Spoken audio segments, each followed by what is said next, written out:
अस्सलामुअलैकुम नाजरीन, आप देख रहे हैं सूबाई रंग न्यूज और एंटरटेनमेंट टीवी चैनल और मैं हूं कमल सिया।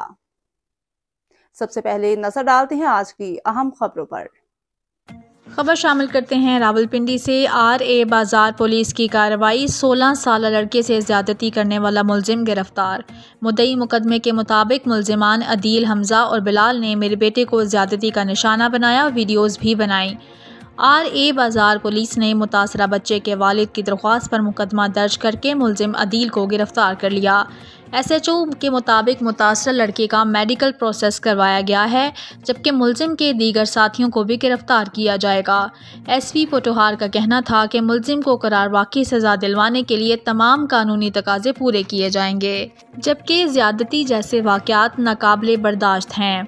अलावा मुलव्विस मुलजिमान कानून की गिरफ्त से नहीं बच सकते।